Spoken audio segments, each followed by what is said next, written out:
Hey world, welcome. This is going to be a pretty exciting, for me at least, thought exercise, and I hope it's exciting for you too. We're going to address the idea of what if humankind lost all of its technology in an instant and had to rebuild from scratch. So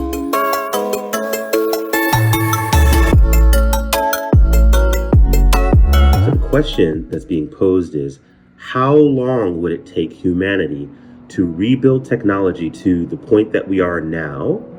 And to define that specifically, we'll say it as space flight.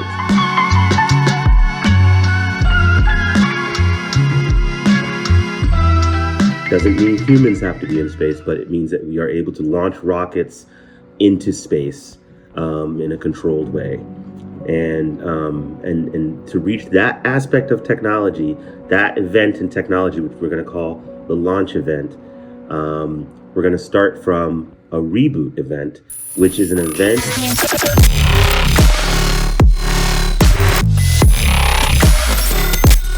that in one instant, from one instant to the next, I'm recording this video, and then the very next instant, all technology is gone, all man-made things are gone, even the clothes on my back are gone, everything is gone, buildings are gone, roads are gone, any drilling, oil drilling, things like that into the earth that have been done, just non-existent. Cities are gone. If there were trees in this area where I'm now in a house, that would now be trees, and I would be in that place just on the ground surrounded by trees. That's the parameters of the event.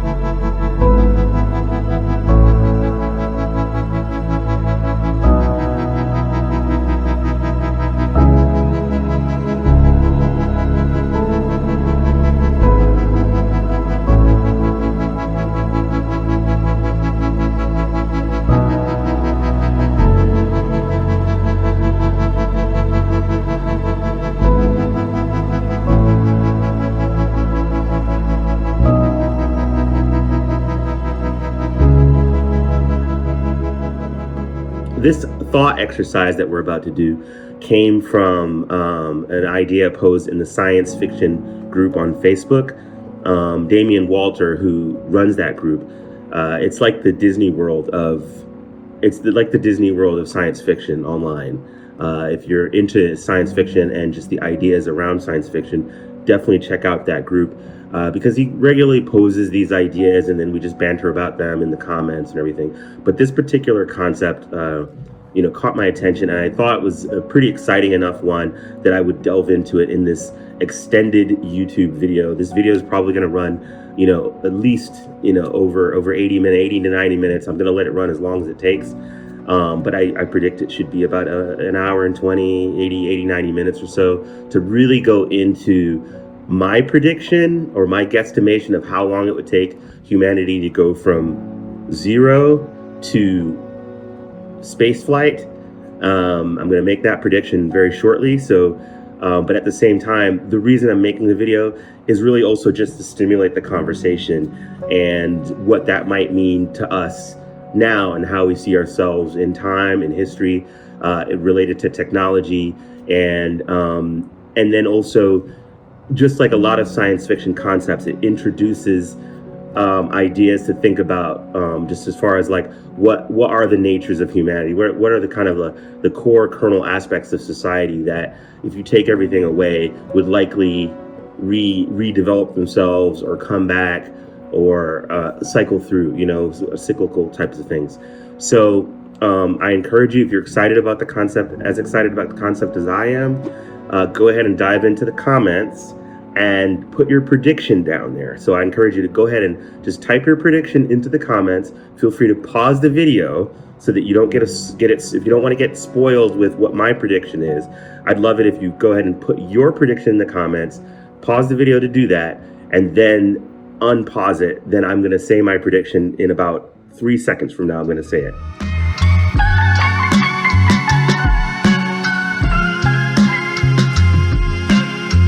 Okay.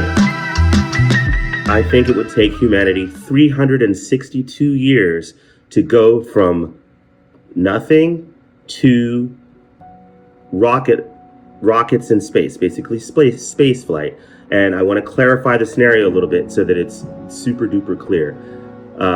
Humanity keeps all of its knowledge and all of its experience. So you keep all the people and everything that you've experienced and that you remember. You keep all of that. It's everything else is eliminated. So everything that's physically there that you had or that humanity had, the internet, all these other things, those things are just all gone. But you remember everything. Like I remember, like if this happened right now, I would remember that 1 second I was recording a video for YouTube with all this. I'm surrounded by technology, by the way. I've got screens with notes, which I'm actually screen recording, so you'll be able to see some of what I'm using ChatGPT as my assistant here to kind of keep me on track and to remember some of the things that I discussed with ChatGPT as I kind of delved into it.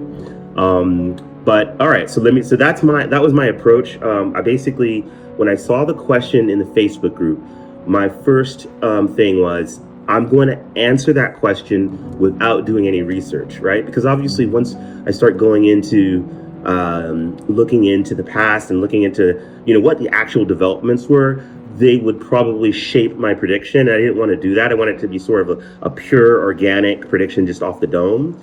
And then once I did that, and I wrote the answer on the Facebook group is just me off the dome, no research, just what I could think of. I didn't even read anybody else's responses before answering. And then what I've done now, between that and now recording this video, is I've talked with ChatGPT and I've gone back and forth on my ideas. I had ChatGPT analyze my initial prediction, the one that was off the dome, and then it made critiques and things that I may have missed or whatever. But ultimately, ChatGPT didn't really change my time prediction. Partly, I think that's because ChatGPT is meant to serve, and so definitely doesn't always, it kind of tries to be, it's a bit of a yes man, to be quite honest. But in that being a yes man, we did make some adjustments within the timeline, but we still ended up with 362. So for me, it's 362 is what I call the launch event. And year zero, the moment that it happens, is the reboot. So we go from the reboot to the launch event within 362 years.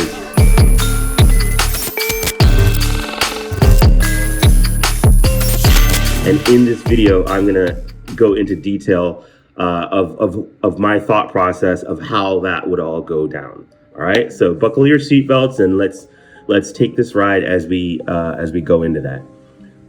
Great. So that was my approach. And so I'm going to just jump into it. So basically, I've got a timeline here, and you can see it on my screen. This is the comprehensive reboot timeline, as it's called. And we're talking about give you a preview of some of the key players are going to be the internet, which is a group that I believe is going to form, different factions that play a role in this, the technological milestones, nation states, and prominent leaders that are going to be a part of all this. Okay. So the timeline's chronicling humanity's struggle and triumph after the reboot. I'm definitely an optimist, so my approach to it is going to ultimately lead to a positive result. I'm sure there are people out there who would have, go negative on it, and maybe humanity would never recover or we would just die off or whatever. I don't think that's the case. I do believe the fact that we have the knowledge that we have would give us the opportunity to sort of like a true reboot, right? Like how a true reboot refreshes the computer and has it operate in a more efficient way. I also think that this reboot would give humanity a chance to make things a bit more efficient and maybe make some improvements on the situation that we have, but not without some challenges along the way. Because even as much as I am an optimist, I am also a realist about humanity, and I do know that there would be some curveballs that will be thrown in there that would kind of put some kinks in the process. That being said, let's dive into year zero. Year zero.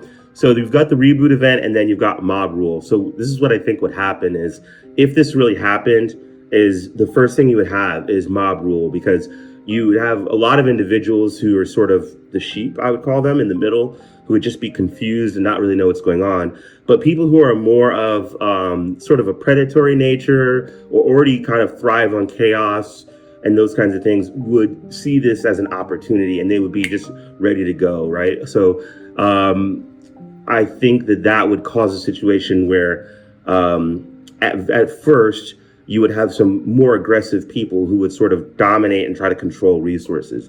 So things like rivers and those kinds of places where you need to get fresh water, where you're likely to be able to get food. A lot of people would probably start to migrate to those. I live in Atlanta, so one of those places would be the Chattahoochee River. It runs through the entire state of Georgia, but definitely all the way through Atlanta. And I think that a lot of people would be smart enough to know that they need to go to a fresh water source like the Chattahoochee. And the problem with that is, Atlanta's, it's got like at least 3 million people, I think, in the 3 to 4 in the locale, and then in the greater Atlanta's certainly, approaching bigger numbers, 6, 7, maybe even 8 million people. So all those people sort of converging on the water source could create an opportunity for opportunists to take advantage of people. So you could do things like, I would imagine some of those leaders doing things like blocking off the resources, right? Like not allowing people to get to the river and to be able to fish or get food, or to be able to hunt the animals that would go and would feed and would drink at the river.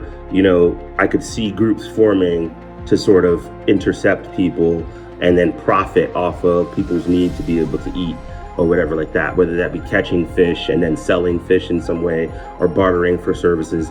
And then not all of those services might be savory. That's another thing, right? Is people's morals start to see whether people's morality goes more towards the positive side or whether it goes towards the darker side.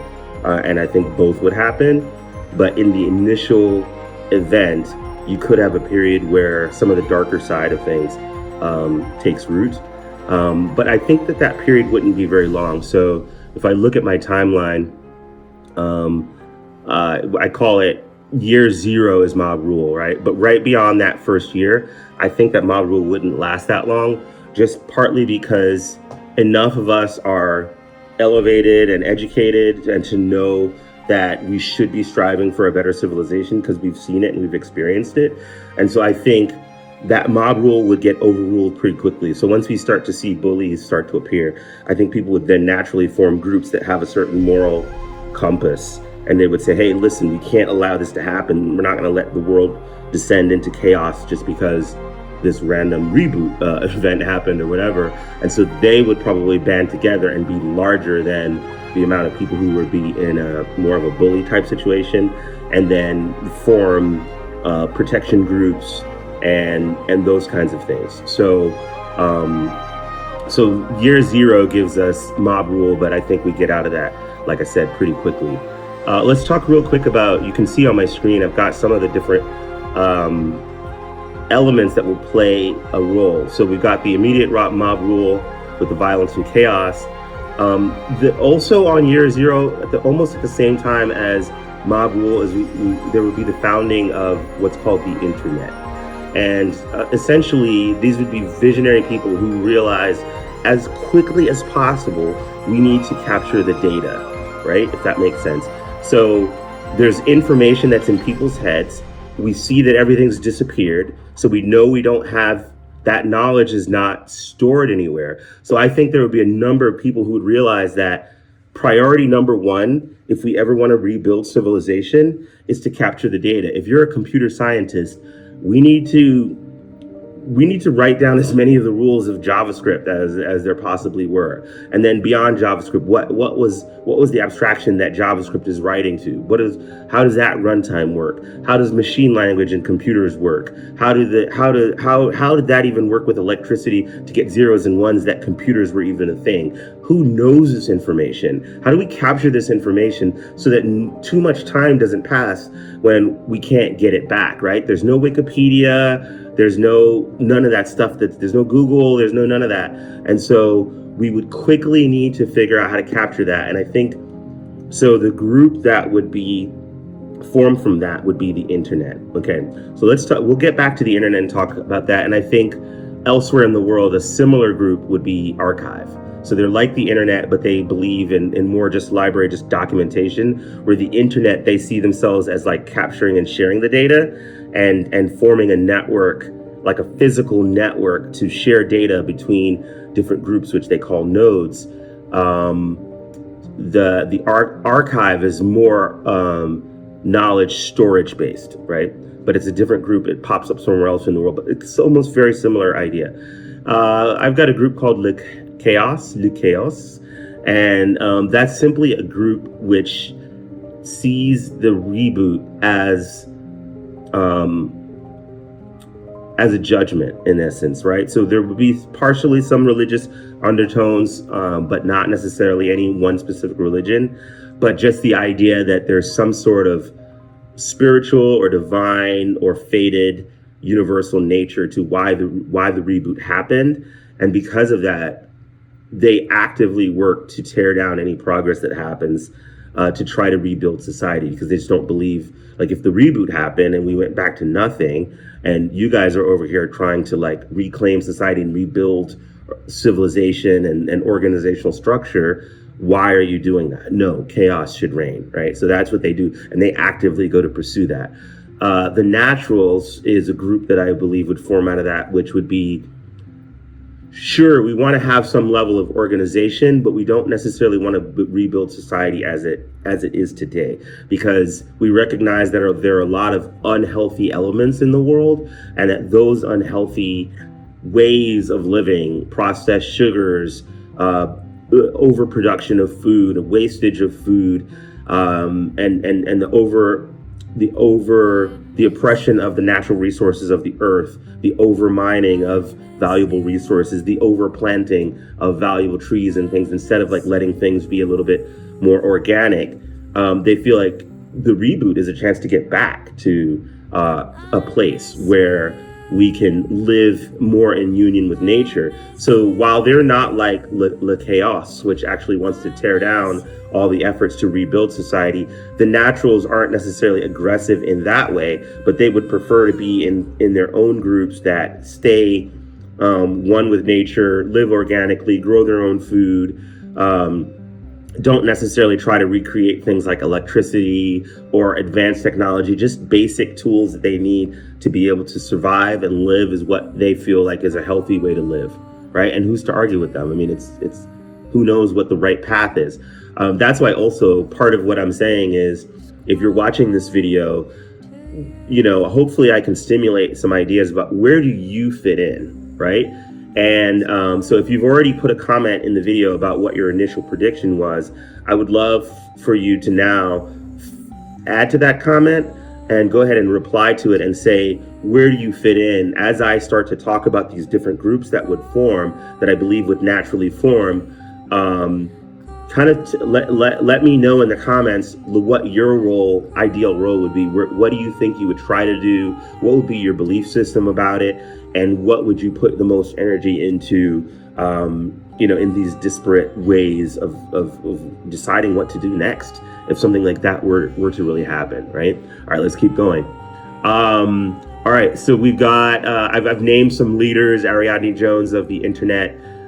Neo Marley is a little charismatic leader of Le Chaos, who just wants people to just live in anarchy, right? Like, don't just live and don't try to like organize us, right? Like, let us be, man. Queen Bee of the Naturals, nature first advocate, makes sense. So some of the advances that would happen in that first year would be, we would get stone tools, we would get back control of just fire, right? Fire is something a lot of people know how to do, and a lot of people would quickly learn how to do. We'd be able to create some mud brick shelters, and we would get started with some basic agriculture and animal domestication. So this is like quick survival. You don't really have time to think a lot, because within that very first day, you need to start figuring out how you're going to get fresh water, because if you have water bottles or whatever that you were relying on in your fridge, those are gone. So how do you even just get fresh water on that very first day? You know, how do you get fresh water? And then the secondary thing would be, how would you get something to eat, right? Then the third thing would be, how would you possibly, if you feel like you need to cover yourself, depending on what climate that you're in, or if you need shelter, how would you quickly figure out how to get shelter? That's all kind of a year zero thing. And then who do you trust is the other question. It's like, you probably can't survive alone. I mean, you may disagree with me, but I would say that your first order of business would be figure out your tribe, right? Who are you going to band up with? Is it your neighbors? Do you figure out where your family is? Would you even know how to navigate to get to your family? Does your family have an action plan? Like, if something like that were to happen, do you really know where they are geographically if you didn't have like GPS, or you didn't have roads to follow or highways? Would you be able to figure out where they are? And then would you even know where they would go? Like, do you have a contingency plan where, do you know how they think and how they would react in a survival situation? So even if they live only like 10 miles from you, right? Like, a lot of my family members are all within a 10-mile radius of me right now. All my favorite people are. And all my beloved ones, are pretty much right within 10 miles of me actually at this moment. But 10 miles is a lot if you don't have GPS, if you don't have roads, if you don't know if you don't have time, you don't have a timekeeping device to even figure out, like, all right, if I've been walking for this amount of time, I probably walked a mile. You don't have a compass, so how do I know what north is, especially if it's nighttime, right? And then, are they traveling towards me? Am I traveling towards them? So just a lot of things that I think that a lot of people probably aren't ready for, hopefully would never need to be ready for. But this is kind of the fun of the exercise, is like, how would you approach that? Okay, so now once we get past the first year of like mob rule and everything, and also, by the way, you can see here on the right, I've got a timeline of some major global events, and you'll understand what all these things are that I've identified later. But I'm just going to walk you through the timeline. So as these different villages start to form, communities, I'm sure, would form. They would match up to ideals. People would figure out what they can or can't do. But in this time, the internet is formed, and this internet is a group which is formed by Ariadne Jones, right? And Ariadne Jones, her concept is that we need to capture the information as fast as possible, and we also need to facilitate the transition of information between different groups, and we need to do this globally, and we need to do it fast. So they start to form a group. It becomes almost to religious levels, because they have an almost religious commitment to protecting the information, to capturing and protecting the information. And so very quickly what happens is they kind of form almost rituals where they will travel to a new community, present what they're trying to do, hopefully win that community over. And usually what they'll do is they'll offer some kind of knowledge that they don't have. So let's say, for example, you're in a group, and your group has a doctor, and you've got somebody who's good at woodworking, and those are the main things that you have in that group. But then the internet shows up with one of their leaders and maybe a few of their acolytes, and they discover that it would be helpful to you if you could understand how to like smelt copper or something like that, right? And then get primitive metals to shape those metals into tools that you didn't have. So you were working with like wood-based tools that you got from the trees around you, and then the internet shows up and they show you how you can start to get metal tools, right? They may even bring you a few metal tools that they gift to you. And so that's kind of the idea of how the internet gains in power very, very quickly. And because people can understand why they're doing what they're doing. Everybody knows what the internet was, and they start to establish what's like basically a physical internet. Each place that they go to, they leave maybe 2 or 3 acolytes, and they might even recruit other acolytes. It's like somebody who's living in that group who, is like wants to go out and have an adventure, essentially, right? So they're in that group. They've been in that group for a couple of years, and the internet shows up, and they're like, holy crap, like this is a chance to like leave. Hey, mom and dad, I'm going to go on this adventure, with these dudes. And then at the same time, the internet might leave a couple of acolytes who have a specific knowledge.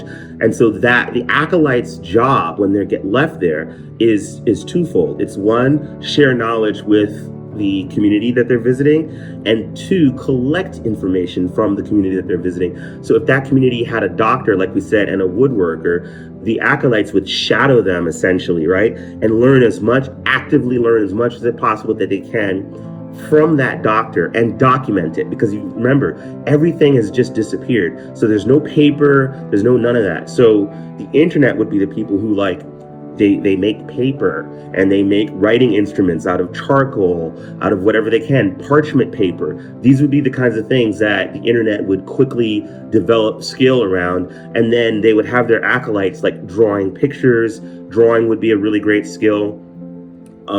Obviously, writing would be a skill. Creation of parchment paper and writing instruments would be a great skill. And they would sit there and they would stay for a period of, let's say, 6 months to a year, and shadow that doctor and be, okay, well, what did you do before the reboot? Okay, you were a doctor at Emory, Emory University Hospital or whatever. Okay, what was your specialty? Ear, nose, and throat? Oh, okay, well, what can we know about that? Let's write down that information.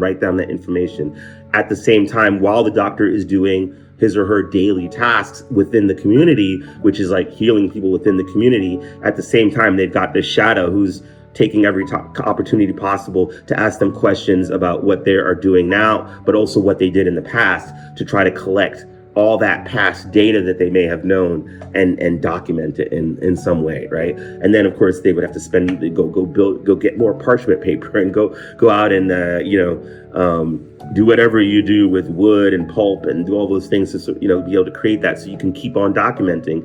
And then as the internet grows and spreads to all these nodes, so they call them nodes. So every time that they acquire a community, or basically they're not acquiring the community, but they're integrating with the community essentially, right? It's like having the internet in your house. It doesn't take over your house, but it connects you to the rest of the world. So that's how they see it. So they connect in with a community. They call that a node, right? So they start establishing these nodes, and what they do is they create routes to be able to go back and revisit those communities at different times. So the internet becomes a sort of a lifeline, but because they're traveling, they leave the acolytes there for, let's say, 3 months, then they circle back. They go get an acolyte, they switch them out, that acolyte comes, another acolyte goes in, and they cycle, in that way.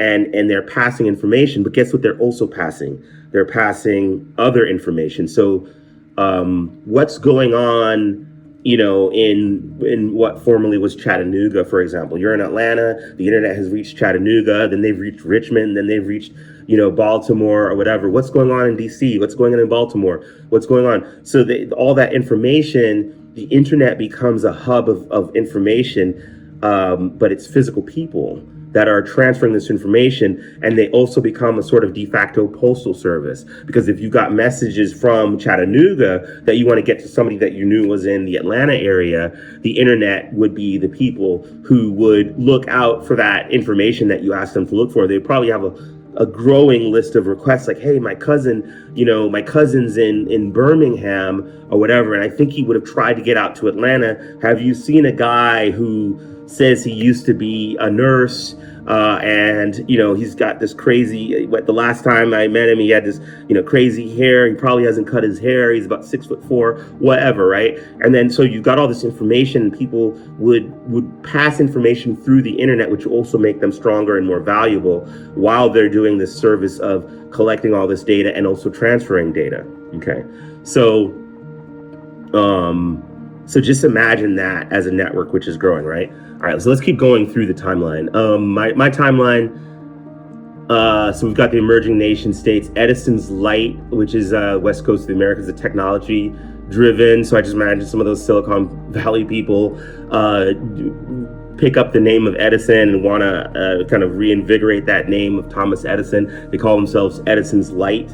And they are heavily technology driven. Their whole thing is just to get to technology. They only basically eat, drink, and sleep to be able to we got to get back to iPhones. We've got to get back to GPS. We got to get everything back. That's their whole thing. And they tell stories about that, but they're Edison's light, and they're very heavily education driven. And because California has a lot of like high level of intellectuals, so imagine like a Silicon Valley area, Stanford University, Berkeley, all those different schools. A lot of those people would have gravitated to this movement, this Edison's light movement, which is like knowledge sharing as well. And Edison's light, while it's more of a physically based, location based thing, they definitely would embrace the internet. When the internet shows up, they would definitely have a lot of people who would be part of the internet and would work hand in hand with that, right? So just going back through this foundation era, this is where wells get built. This is where horse and buggy, wooden carts, like for travel, obviously like horses with the carts, we would be able to rebuild a lot of that. We would redo the wheel very, very quickly. The wheel would be used for a lot of things like water mills, right? Like I said, basic writing systems, that's with the internet. Rope bridges is something that people would come up with pretty quickly. You'd figure out how to build ropes out of trees and leaves and that kind of fiber that comes from plants you'd use, and you'd build ropes. And definitely the beginnings of, so anything mechanical. So during this whole foundation era, it's anything that's mechanical, we would likely rebuild, like simple, big mechanical types of things, fences, cabin houses, wood cabins, wells to get water out of the ground. Those kinds of things are very likely to be in the foundation area because it's all about like survival. But within that first 25 years, it's still, there are going to be conflicts because, like I said, again, certain areas would have more resources like rivers and things like that. And so there would be people fighting for those. And then the idea would be that these different societies would have to come up with agreements to how to handle those resources. But very quickly, within that first 25 years, we would start to emerge into these nation states. And like I said, Edison's light out on the West Coast would be one of those nation states that's very technology driven and has integrated a lot of the villages and communities into a larger sort of what I call a nation state. So similar to back in the years of Greece, where, Greece was an empire, but it was a very loosely run empire. It's not like they could travel that quickly to each different nation state. So nation states could do a lot of governance on their own, and then they were just beholden to Greece as the upper empire. And similarly, I think we would start to, within that first 25 years already, we would have the emergence of these nation states, which are covering pretty large areas and have a relatively consistent level of rules and morality and governance. Okay. So, let's keep going. I'm gonna kind of speed a little bit more through the eras, and then I'm gonna come back to some of the ideas within the specific eras and the people that are probably involved, like Victoria Bolt. She's part of Edison's Light and expands tool production. We've got Kofi the Wise of the Lionhearts in Africa, who's a spiritual and political leader and understands that you've got to motivate and collectively inspire large groups of people in order to rebuild civilization. There has to be some sort of inspirational aspect to it. So we'll talk about kind of spiritualism and religion and how that all is going to play a pretty significant role in all of these things, because in the end, people have to have like a purpose. They have to feel like they have a purpose. And whether you're somebody who's religious or whether you're somebody who's not, it's still a human core to find some kind of purpose, however you find it, right? And religion often is one of the ways that helps guide people towards their purpose. And so religion and spirituality in whatever form would play a significant role globally, I think, in different aspects to the rebuilding part of it. All right, so let's talk about years 26 through 70, which is the Kindling Era. And this is the Kindling Era where I call it the Kindling Era in the sense of kindling is kind of the thing you throw on the fire that, if the foundation era was the spark, to get everything going again and rebuild civilization and give hope, the Kindling Era is where you take that hope, which is the spark, and you build it into something that's a lot more structured, right? Which is like a solid fire that you can kind of let run for a little bit without having to constantly feed it. It's gonna, now that it's going. But one of the important parts of the Kindling Era is slavery is rebanned in year 42. So because of the mob rules particular portion of the Foundation Era and the fact that these communities were so disparate, some of the darker parts of nature kick in and they reinstitute slavery in certain parts of the world. This is something that probably would happen. This is just the way humanity is. And I'm also curious if there are people who, if you don't agree with me, if you don't think slavery would ever rear its head again in that type of scenario, put it in the comments and I'd be interested to hear what your perspective is on that. But my perspective is that with mob rule and without any oversight, there will be certain groups that would just use force to get other people to do their will, because there are certain things that you're not able to achieve without having a number of people achieve them. And it's not always, it would not always feel like the most efficient way to diplomatically try to convince people to do things if there's an alternative where, because you have the weapons and because you have the will to kind of bend morality, that you're willing to just force other people to work for you. And that's how you can more quickly get these log cabins built. Or if you want a well dug, okay, well, let's just force people to do it or whatever. Or let's build these fences so that we could keep our animals in. And instead of just persuading people to do it in a diplomatic way as part of a community of equals, you're gonna just turn people into slaves and make them do it by way of force or by way of like controlling the resources so that they don't have any options, and then using the control of resources to be able to force others to work for you in one way or another. So there's a group of people who notice that this is going on, and at year 42 they realize that slavery is not going to be conducive to humanity quickly advancing. It's actually gonna keep us stalled, in an immoral and not developing position. And so they decide that slavery cannot be tolerated.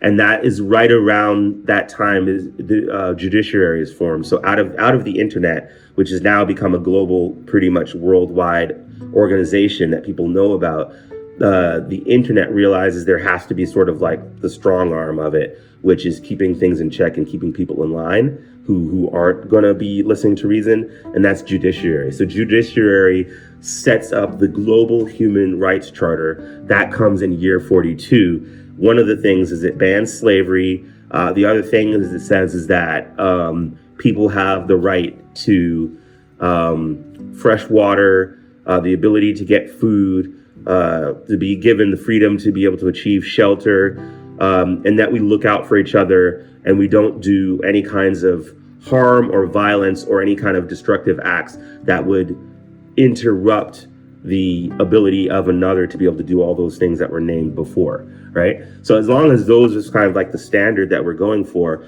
judiciary is the arm that is, it's almost like it's not particularly, it has an army, right? And it has people who are involved in militia and those kinds of things, but it's not in and of itself an army. It's more of a judicial branch that works in parallel with the internet, but it definitely has a military aspect to it to be able to enforce the laws. It's more so about enforcing the laws, and then to the extent that physical force or a military or police units or that kind of thing are needed in order to enforce the law, then it has those things, and that's judiciary. So judiciary starts to grow and gains in power right alongside the internet, because the internet and judiciary work together as a partnership. They are one, almost like one and the same. Judiciary is essentially the control arm of the internet. So while this is going on, a couple of groups like Le Chaos and Sons of Anarchy. So, obviously pop culture is still a known thing. So these people name themselves after, one of their favorite series, Sons of Anarchy. But the Sons of Anarchy kind of just are a traveling group of people who just feel like they should be able to take what they want, and they just go from place to place and they take what they want. And this becomes one of the things that judiciary has to crack down on in order to be able to survive. Some of the rising nation states would be New Britannia. They are in Western Europe. They're a mass production hub, so they really focus on reestablishing manufacturing and making that the thing that they focus on. We've got Aztec Dominion in Central America, which is highly militaristic. So they kind of formed out of the violence. Then they started to form more organized groups, but they retain that whole ethos of, the one with the biggest stick is the one who makes the rules. So they make sure they always have a big stick. Then there's some chaos territory. La Chaos has sort of dominated a lot of Eastern Europe. And so everywhere that in Eastern Europe that tries to establish some sort of like a nation state, La Chaos does its best to take it down. Some of the technological advances during this Kindling Era from year 26 to year 70 are iron weapons, gunpowder, and stone roads. We also get sailing ships and we get hot air balloons. So if you think about it, once we start to get tools and we can like chop down wood, we can shape wood the way we want. And once we get into smelting and doing these things with metal, that allows us to be able to get to something like sailing ships. And then hot air balloons is a mechanical thing that we could get to very quickly, and it would allow for travel. So that's something that gets developed really, really fast, because it's a great way to be able to travel very quickly. And it's also very attractive to see a hot air balloon floating through the sky after a reboot event. You'd be pretty motivated. You'd be like, oh wow, look, technology's rebuilding or whatever. So they got hot air balloons again, and that's a good way of travel. We've got some leaders who are coming up during this era. Queen Tesla, within that manufacturing district of New Britannia. She's very much for electricity, right? And goes straight for the name Tesla to kind of support that. And then within the Aztec Dominion, they've got the Jaguar, who's the leader, and he's a militaristic leader, but they're also quite organized. So they were able to get really a lot of discipline without doing slavery. So everybody in Aztec Dominion is voluntary, but it's kind of voluntary in the way that, if you're not in there, you're not with the strongest. So it's kind of, that's how they're getting their volunteers. So it is not slavery, but it is very much like they're in control of their area. And if you're not part of them, life will be challenging for you. Let's put it like that. All right. So we've got in year 71 through 155, which is an era of darkness called the 404 Not Found Era, right? And so this is actually a group that forms in response to the internet. The internet has been really making really great strides, and especially since they were able to promise people that there would be no slavery, and they would have they established that global human rights charter. So everybody sees the internet as sort of like the organization that is leading us back to a state of high level standard of civilization. And 404 Not Found Era was a group that actually formed deliberately to counteract that. Their whole thing is the internet is ridiculous. The whole idea of trying to get back to where we were is ridiculous. And so they, instead of doing it like chaos, which will actually attack people, destroy things or whatever, that's not as possible anymore, because now these communities have become nation states which are pretty well defended. So the chaos doesn't really have as much hold in places that are well organized and everything like that. So it kind of reduces the chaos. But 404 Not Found Era goes about this a different way, and they use misinformation. So their whole idea is the internet thrives on spreading information and collecting information and getting everybody back to a state where it's like, oh, okay, you need to know how to do irrigation. We've got we know how to do it. We can send you an expert who can stay with your community for 2 months or whatever till you get irrigation up and running, and then you just promise to spread that knowledge, right? So they're spreading information, and that's making them stronger. Well, 404 Not Found Era, to disable them, is deliberately spreading disinformation. So they will do things like dress up like the internet. The internet starts to have certain like clothes or garb, recognizable things, and then when you're at certain levels of knowledge, they might have little bands that you wear so that you recognize that you're at a certain level within the internet. Well, 404 Not Found Era will copy those garments or steal those garments and go to communities and pretend to be the internet and give wrong information. So now the people of that community don't know who to trust, and they've been really doing a great job of destabilizing progress this way. And it actually leads to a kind of a regression era from year 71 to 155, where people don't trust the internet. Entire sections of the globe just go dark as far as they lose their technology. They go back to a state of war, of just tribalism and infighting and all of these things, because they don't trust what's actually going on. And in fact, there's a resurgence of slavery during this period, because of that. And that's really awkward, because now there has been a lot more technology that's gotten out there, including firearms, and the firearms have actually made it so that slavery could be reinstated more easily, even though there's still a global charter against it. But because of the work of 404 not found era, they have actually gotten large parts, not everywhere, but large parts of the world have regressed back to a state almost to a state that's within the first foundation years after the reboot. So we do have steam engines developed during this time. We do have telegraphs so people can communicate. And like I said, they're primitive firearms. And then Dominique Vale of 404 Not Found Era, he's a master of disinformation. Like, nobody actually knows who he is. Like, they know of him, but they don't even know what continent he's on. They don't know how he travels around.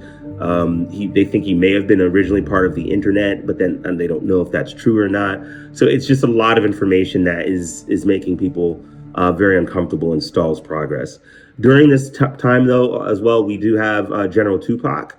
So Tupac of Judiciary begins counter efforts against, he's like, slavery will not reestablish its hold, and we will crush 404 Not Found Era. So Tupac rises in dominance because he is a very smart and strategic leader who is very morally committed and is able to go to extremes to be able to disable and dismantle 404, which he does. So he is able to achieve a restoration of order between the years of 156 and 188 after the reboot of these years.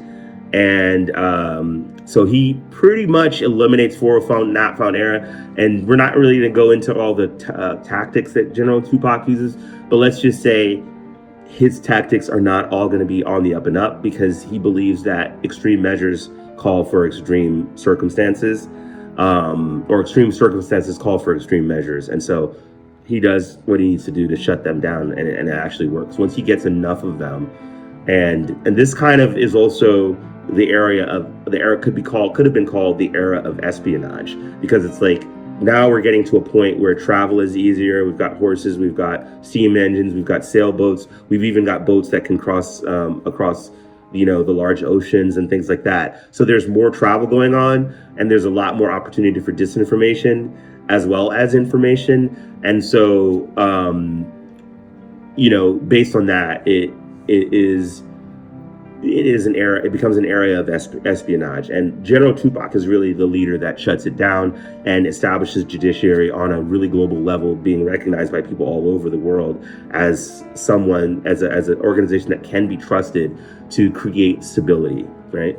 And then, like I said, in this era, we get a lot more things that are closer to, getting into the early, like the 1800s and early 1900s. Like, we start to get steel railways, we get combustion engines, wireless radios.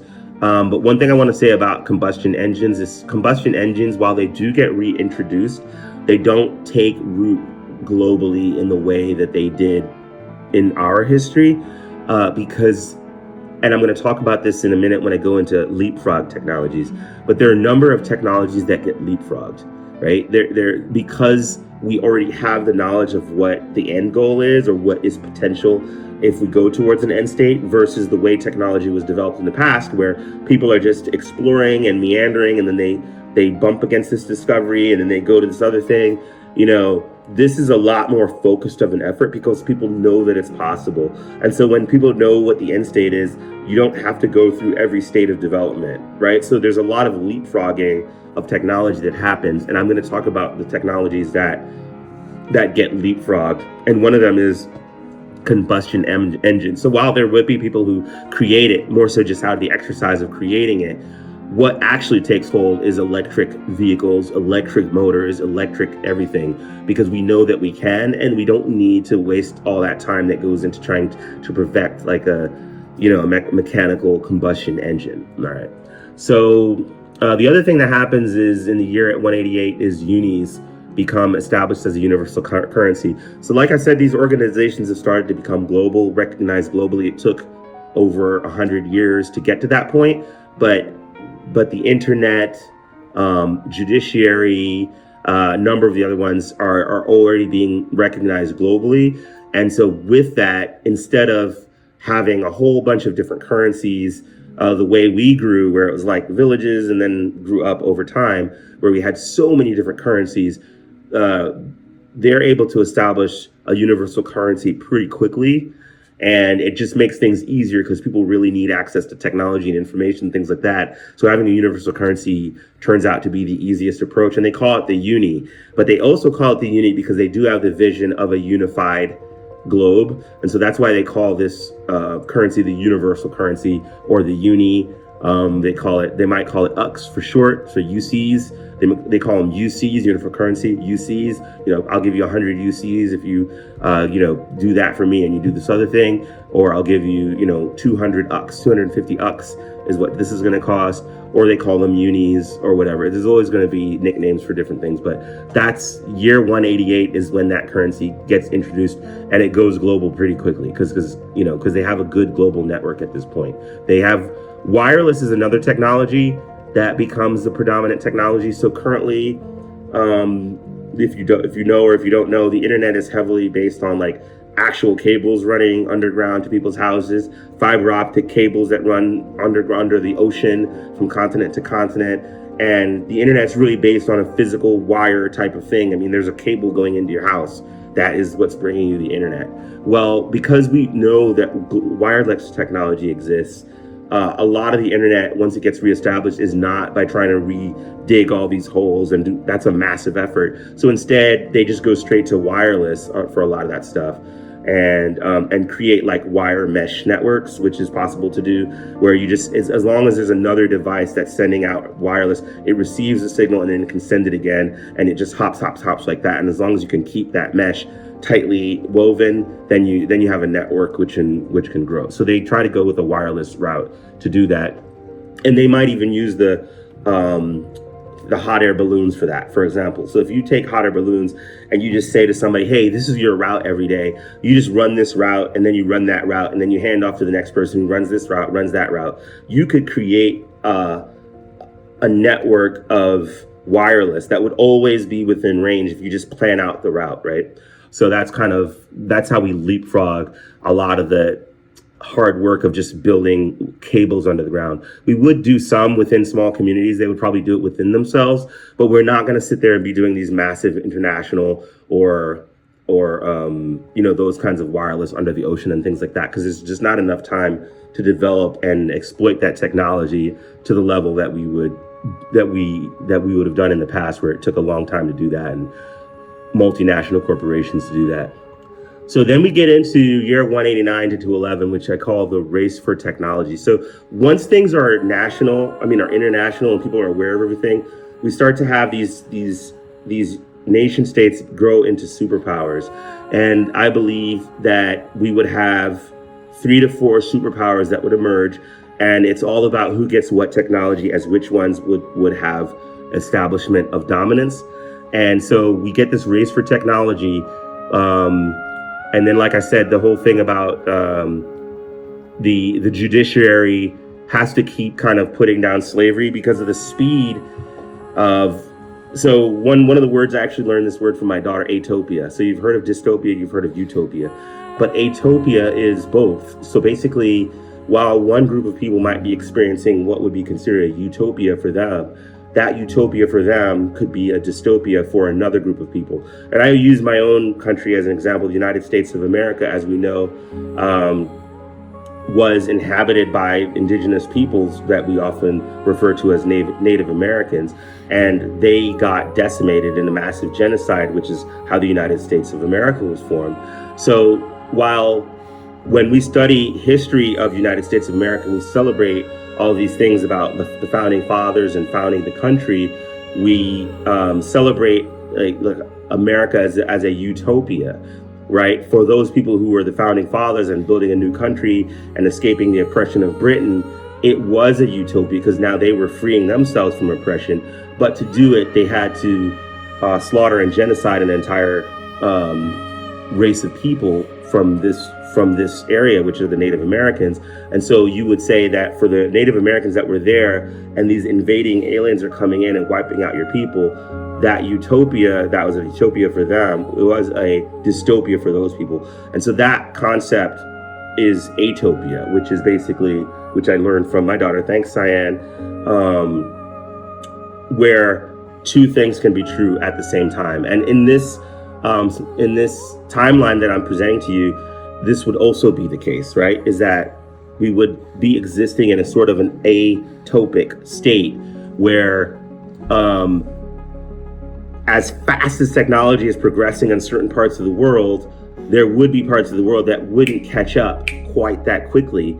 And I'm going to speak to that. I think it would be geographic, because I think we can actually predict what parts of the world would suffer more. And that those parts of the world are where you start to see things like slavery and all of those things, because they don't have the same technology, they don't have the same advances, so they wouldn't be as invested in making a modern civilization, because they haven't enjoyed the benefits of that. So I'm going to speak to that. But once again, as the race for technology goes on, judiciary is still fighting things, primitive type things like slavery and other, anarchy and chaos type things that are going on, just to keep a stability so they can keep progressing. At this point, we get mass steel production. This is where we get automobiles and we get airplanes. Electric grids start to spin up, and then the wireless networks, like I was mentioning, right? And out of this, prominent leaders would be like Queen Bee of the Naturals, which as we get more technology, she gets more kind of a following, because people, it's almost like a reaction to the industrialism that's moving very fast. Then you would have this movement of naturals, which would oppose it, not really opposing it, but offering an alternative lifestyle that would grow, because there were people who would be migrating to that and be like, hey, look at these people creating industrialism all over again. Let's go with these naturals or whatever. Then we got like Emperor Neo Tesla, who's out of Neo Nippon, which is out of the kind of East Asian region, the Japan, which is going for automation, and they're pushing really, really hard for a lot of the automation and the different things that are technological advances. In 212 to 221, so that 9-year period is what I call the Great Leap, because of all these developments that are happening earlier with the manufacturing, electricity, mass steel production, automobiles and airplanes. So there's a lot quicker communication and travel and things like that. You get this massive surge in a 9-year surge. And now we can start to do the things that we knew were existing, like AI, like renewable energy, like advanced robotics. All of that stuff would really come into play, and all of that technology will also allow us to get rid of slavery completely, because we can get places, we can fly places, we can drive places. People won't be able to just go for really long periods of time without any contact with other regions or people knowing about it. So that kind of quells that at that point. Fusion energy prototypes and autonomous drones. This is all happening during the Great Leap. And then that's the point where we establish global wireless communication networks. So essentially at that point, the internet becomes really the internet, where now we're sending messages, we're sending data, we're doing a lot of the things that we're doing today is reestablished, but then using wireless networks to do it. Uni, which started with the currency and related to the banking system, now becomes kind of a universal movement led by this president, New Neo. Let me talk about that real quick. So this was an idea I had, which is that a lot of pop culture would survive, right? Because the reboot event was instant, so you still remember everything. And just speaking of language and speaking of spoken folklore, let's just address that for a second, because that would be an important. Language, geography, and popular culture would be a significant role would have a significant role in shaping how things go moving forward. So for one, storytelling would be very aggressive, right? In the sense that people would want to remember how things were before the reboot, and they would want to pass it along to the people, because as time goes along, you would start to get to a point that there are people who were born after the reboot and who never lived in a world that ever had any of those things. So it would become almost a desperate thing to tell the stories to your younger ones of how it was and how it could be, so that they could eventually reestablish it again. But if they can't really visualize it or see it, they're not really going to they're going to lose the motivation. And so that's why we tell a lot of stories. So I can imagine people telling the movies, like, you would tell the story of The Matrix. This is one of the most exciting movies that a lot of people have seen during our times. And so this would probably become an exciting story to tell all these new generations, to be like, well, we had this movie and then there's a guy named Neo and that. So what happens is Neo becomes like a really popular name, and it even gets taken on as a last name by a lot of people after the reboot, because they're like, well, we're in a new world. We don't have to keep Washington or Smith or whatever the heck our name was in the past. And so they adopt like Neo as the name, like, hey, I want to be Neo from the Matrix, and like Neo, and then you're my kid, so you're a new Neo or whatever. So like it just comes a new culture that comes up over this. But President New Neo he leads global unity efforts, and out of that currency and out of that banking and out of that, they come up with a way to be able to have something that would be global and unify the globe, as opposed to try to keep everything in these nation states and with these superpowers. So through the internet and through judiciary, President Neo of this unification effort gains a lot of influence. And then again, there's still General Tupac, who is really, really committed to peace and order, and then builds up people behind him that have that ethos and really believe in that, because he's been such a successful leader in that way that inspires a whole new generation to be like, if we can maintain stability and we can maintain a global human rights approach, then, which they actually changed it from global human rights charter, they change it with uni. They rebrand it and they call it Universal Human Rights. So it just becomes the Universal Human Rights Act. And they lay down a list of things that, like, everybody who lives on the planet should have a right to these particular rights, regardless, just by being a person. And they set about to establish that stability and peace. And beyond that, it's up to you, right? You have the freedom to chart your own path and everything. But what we can do as humans and as civilization, our role as civilization is to establish a baseline of freedom, safety, and your ability to live your life. And then after that, you have the freedom to go in any path that you'd want to be able to go to, right? There's another really significant thing that needs to be addressed, and that is the role of education and how culture gets reshaped. So basically, I was telling you that people are desperate to tell all the things that happened, and the pop culture that was existent prior to the reboot becomes this storytelling, this folklore culture that's part of this new civilization. But the other thing that changes the culture of the new civilization is the culture of education. So whereas right now in today's society, education is sort of like a choice, like you don't really have to be aggressive about education. And, some people will go to a higher level math or higher level science if they choose to, because they feel like they could invent something or they could discover something new.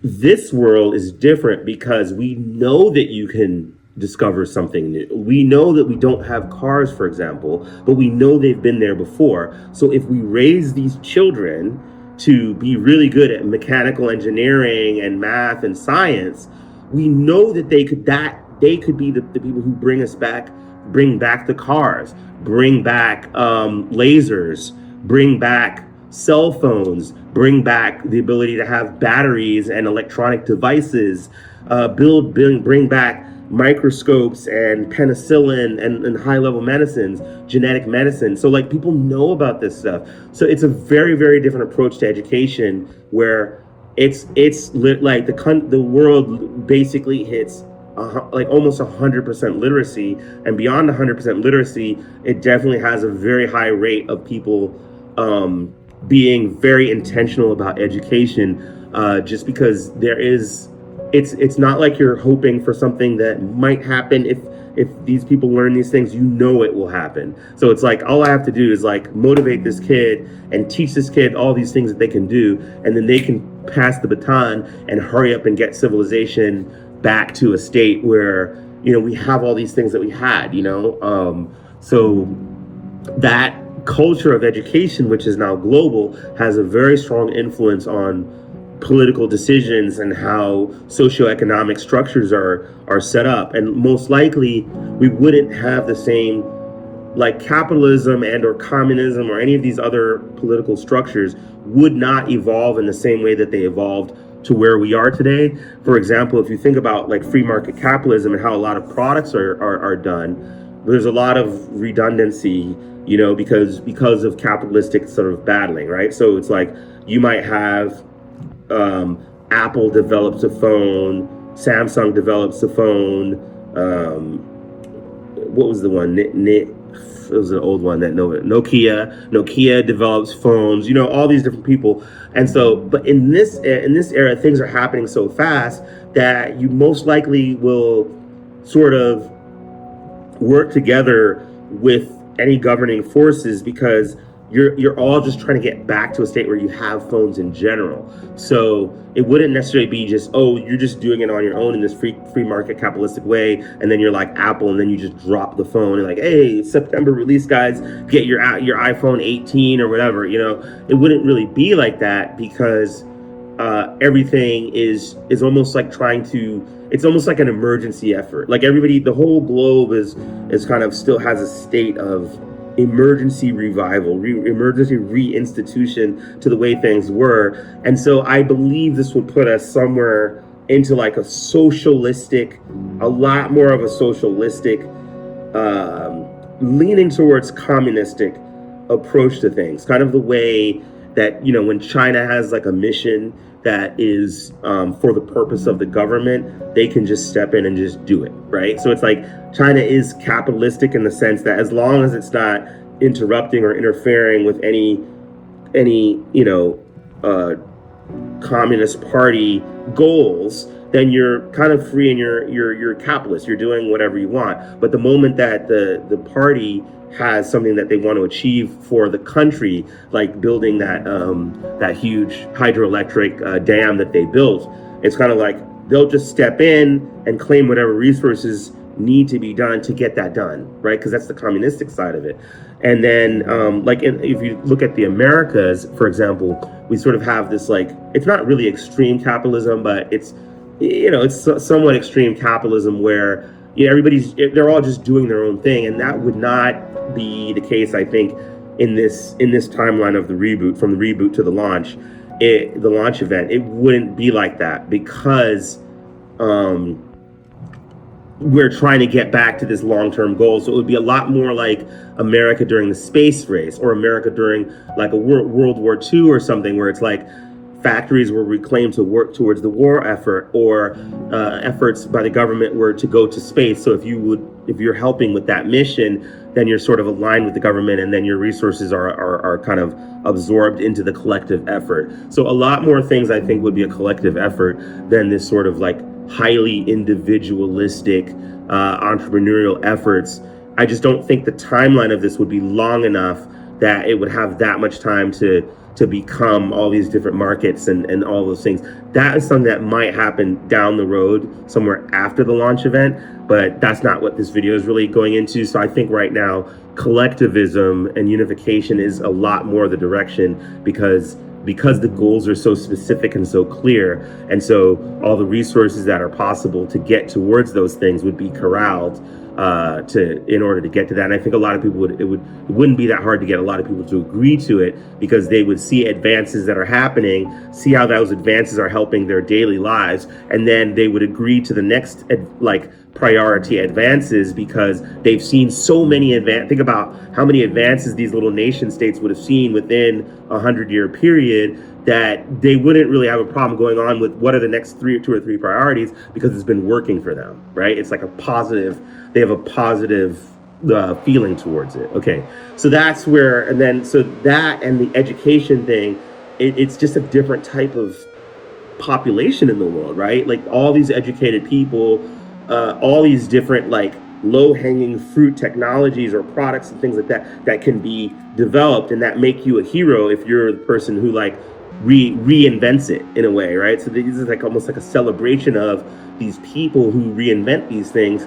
You would have all these people being celebrated across the globe because there would be so many inventions that are happening so fast. And and this person just made the first robot, and this person made running water, and then this person has central air, and this person has 3D printed housing that you can do. And it would be like, these things would just be popping like this, reclaiming what had been in the past and was now been reestablished, if that makes sense.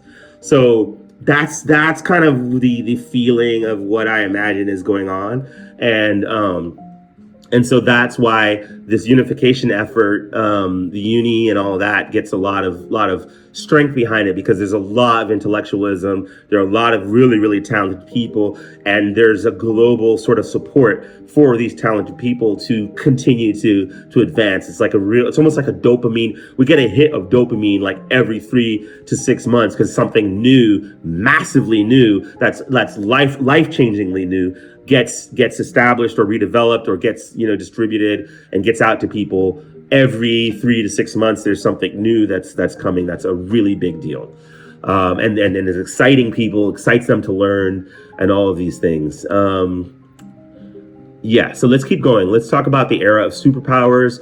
So like I said, right after with the Great Leap, then you've got the era of superpowers because they have control of a lot of this different technology. Amazon, I thought that was an interesting one. Amazon is a group that it's not really identifiable. Is it a government? Is it a company? Is it just an organization? Is it a collective? What is it, right? Is it a nation state? But it's just all of those things, and it dominates global logistics just the way Amazon, the company, does. But most importantly, it comes out of the Amazon region because that region would be one of the most fertile regions, and that region would have advanced one of the most quick regions to advance after the reboot, because there's so many resources down there near the Amazon and everything like that. And more importantly, they're aware of the American company, the United States based company Amazon, and kind of like feel this birthright to reclaim that to South America, where the actual Amazon River is and the Amazonian region is, because they feel like it was usurped by a company which became this massive global company. And so they reclaim it, and now it becomes this organization called Amazon. So that's one of the superpowers. Then you got Neo-Nippon, which is in East Asia, and like I said, it's that just taking that East Asian heavy affinity for robotics, technology, and all of that culture of people would still have that and would want to reclaim that very fast. And so that is the driving thing of Neo-Nippon. And you've got Lionheart, the Lionhearts in Africa, which become an industrial powerhouse, right? And then, like I said, it was led by the spiritual leader Kofi. And that becomes an industrial powerhouse. Also, they have a lot of population there, and a lot of resources. So a lot of things are in Africa to become one of the superpowers in this post reboot world. And then in that era, smartphones come back, high-speed rail, and we start to get low orbit satellites. So these are not the space satellites. These are, like I said, these are low orbit within the atmosphere. Some kind of network that's made to support the wireless network is within that era. Then there's the Convergence Era. And then, like I said, basically the superpower era really quickly gives way to the Convergence Era and a unified system of governance across the world. It doesn't mean that there's no individualism or cultures can have their own culture within their eras. It's just that the global powers that be of this time determine that it is in the best interest of everybody in the world if things are made to be able to work together as smoothly as possible with the least amount of friction. So we don't reinstitute things like passports and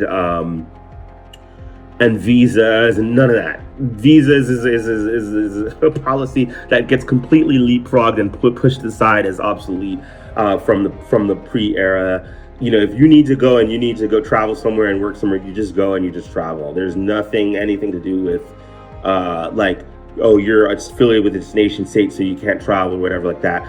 And moreover, there's enough technology as far as like instituting just the ability to like have surveillance and things like that, right? As we're getting to the superpower era and getting back the phones, getting back AI and things like that, it becomes apparent that if you were a ne'er-do-well and wanting to do evil or whatever, you would be caught pretty quickly, just because the technology is advancing so quickly to be able to be aware of where everybody is, who they are, facial recognition, genetic recognition, all of these different things. Forensic science doesn't take very long to reestablish itself because all the knowledge and all the information is there. So basically we adopt a world where it's like you're free to travel, you're free to go study, and in fact we want you to do that because information exchange is beneficial to the world. It's been proven to be massively beneficial. So the governance people, that powers that be, do everything possible to make it easy for you to travel, easy for you to share knowledge,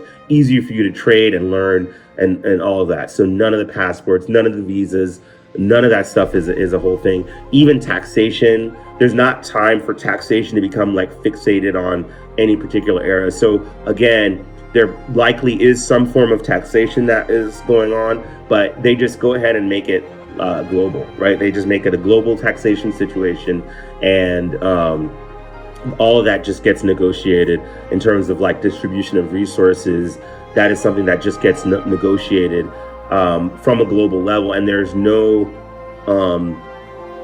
because the rise is close to uniform. So like I said, yeah, there were disparities in certain areas, and I'm going to speak about that, but it's not the way our history was, where one area maybe got gunpowder 300 years before the other area gets gunpowder. It's like we get gunpowder and we immediately have global communication, so everybody has gunpowder.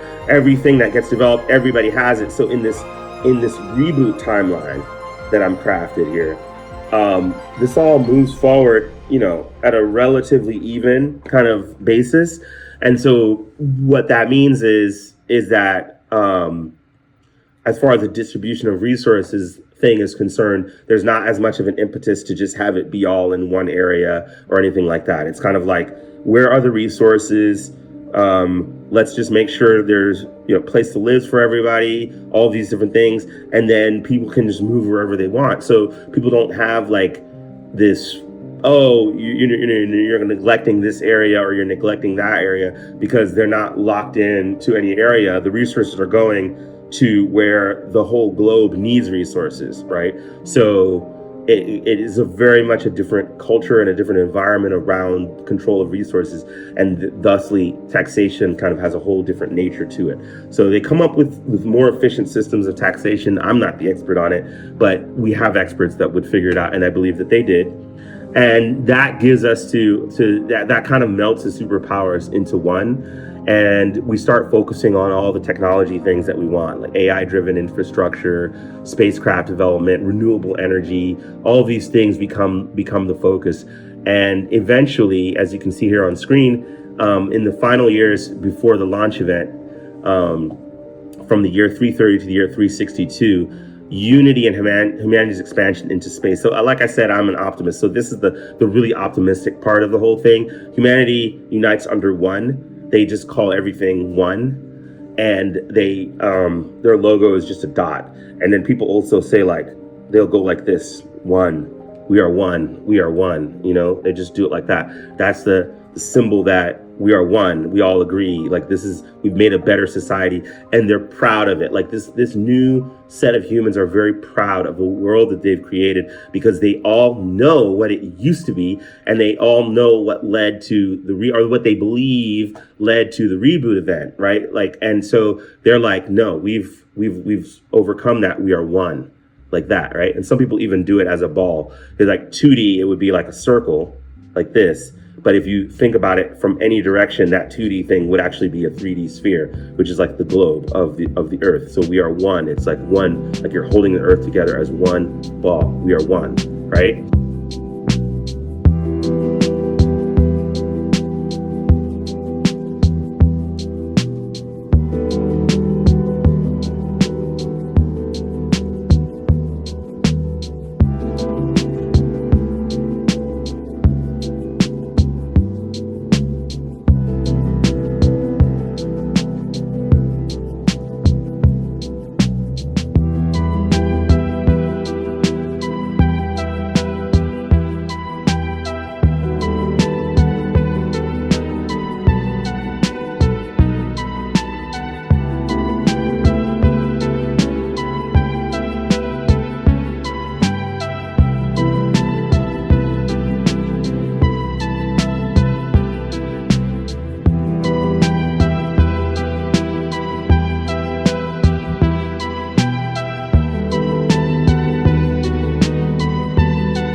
And so that's kind of like leads up in those last years where we have very, very fast technology. So we don't blast people into space. We don't go to the moon. We know there's no real need to do that. So what we instead do is we send AI and we send robotics and we just do wireless communications to send robotic spacecraft into space to be able to go explore things, go explore comets, go to Mars, go to wherever we want to, and then just send the data back. But we don't have a rush to go colonize another planet because we've actually made the planet that we're on a pretty nice place to live, right? That's what they've actually accomplished.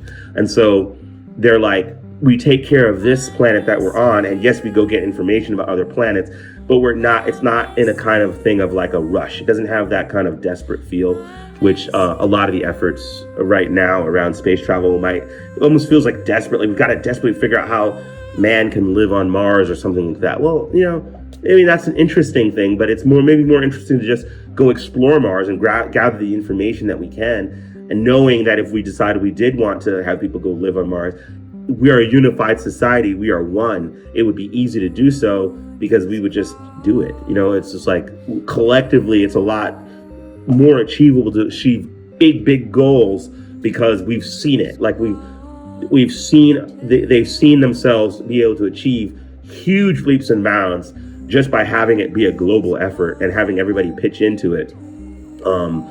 The power of that has actually been realized in ways that our current society, would not have realized that. So yeah, that's my real optimistic view. Lots of challenges along the way, reinstitution of slavery, keeping on trying to rear its head. We had the institution of chaos. We had people trying to destroy things and stop progress. All these things are just human things that would likely happen. But ultimately, I think our awareness of and excitement about what's possible would make it's almost like everybody would be more like me, because I'm a technology optimist and I'm really excited about the power of technology to bring people together. And I know there's diversity, so it's like I'm fine if people aren't all as excited about it as I am. But this reboot event, I think part of the reason I got so excited about it is because it would almost bring a lot of the world into the same optimism that I had, where they know that it's like, oh wow, we're back into a position where there's a lot of opportunity to create, and there's a lot of that. And I believe that culture would go way past the launch event, because now you've got this massive momentum. You rebuilt humanity to its state and probably beyond in 362 years, which is pretty fast. And so now everybody's on this whole inspiration thing. So what's possible at 500 years and 1,000 years is probably beyond anything that we could possibly imagine. So that is the going through the timeline. And what I'm going to do real quick now is I'm actually going to, so here you see the timeline of major global events, right? That were part of it. But what I'm going to do is go through a few things that are interesting. We got the foundation era, went all through that, But let's move forward. Let's talk about the top 100 crucial technologies and when they would be.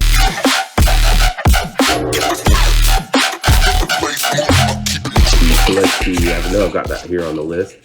And I use ChatGPT for this. So that's another thing. This is not meant to be an ad for ChatGPT, but in a way it could be, because a lot of what made this possible for me to be able to explore this in an in-depth way was the ability to be able to just quickly ask ChatGPT questions, and to be able to, based on those questions, get detail of like, well, what kinds of things would we have to rebuild? And, because like there's only so much that I can remember, just as far as like, I used to play this game called Civilization, and in that one, you're doing a similar thing where you're building up from nothingness to future, and even to current and even future technologies.